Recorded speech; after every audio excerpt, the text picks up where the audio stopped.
Everyone, it's Harold Fisher standing here with Prince George's County Executive Rushern Baker for Politics 963. Of course, you'll be able to find that on our website on WHUR.com. Mr. Baker, just want to ask you a couple of things. First and foremost, you want to run for governor. Why?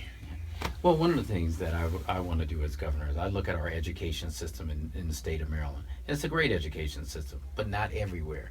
I want to make sure there's equity throughout Maryland, our education system, because that really is the foundation making our society better. The other thing that I'd look at is our health care.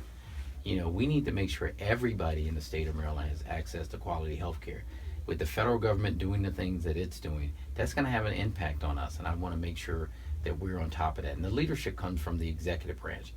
And, finally, looking at economic development, creating jobs, well, that comes from investing in the infrastructure in the state of Maryland. I want to make sure we're investing in the infrastructure so that we get a greater return, so we can hire more citizens in the state. And so those are the areas that I want to work on as governor. Why do you think, in a conversation you and I have had previously, that you said that Maryland is losing jobs? On what do you base that? And if indeed that is the case, how would you as governor change that? I think much the same way that we've done it in Prince George's County, or when I was in the private sector in DC, and that is we invested in the infrastructure so that when we're attracting businesses, and by infrastructure I mean the roads, public transportation, access, getting there. If we invest in those and work with businesses coming in, we can grow that tax base. We did it here, and we were doing it in the state of Maryland, but we stopped investing, and that's the key. How do we use the limited tax dollars we have to invest in the things that we care about or that are going to make us better, whether it's education, healthcare, or making sure public transportation or transportation itself is there so we can attract businesses. Now, there's a saying in the state of Maryland as it relates to politics, as goes Baltimore and Prince George's County, so goes the rest of the state. Baltimore is having its struggles as it relates to crime. Prince George's County also having some issues as it relates to crime. Economically, Prince George's not doing too bad, especially with MGM.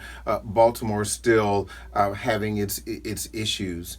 As governor, what would you do to help Baltimore? Well, I like what the mayor is doing in Baltimore. She's doing something similar to what we did in Prince George's County in challenging areas called our Transforming Neighborhoods Initiative, where we were actually going into these challenging areas and not just looking at the crime numbers, looking at the dropout rates from high school, looking at health disparities, looking at lack of transportation, lack of job opportunities, and in those areas focusing. So I would work with the mayor of Baltimore, much like when O'Malley was governor, that he worked with us. He came in and gave us additional resources for our sheriffs so we can cut down the number of felony warrants that were out there. He gave us additional money for our state's attorney's office, but he also gave us the tool to track our economic development and help us create our transforming neighborhoods. I think that needs to happen in Baltimore. We work in tandem. Right now, there's no way Baltimore can handle these issues by itself. No one has enough money. Single jurisdiction has enough money to do that. These are state issues. These are Marylanders that live in Maryland, that live in Baltimore City, or live in Prince George's County or Howard County. And the governor, much like me as county executive, has to look at them as a whole.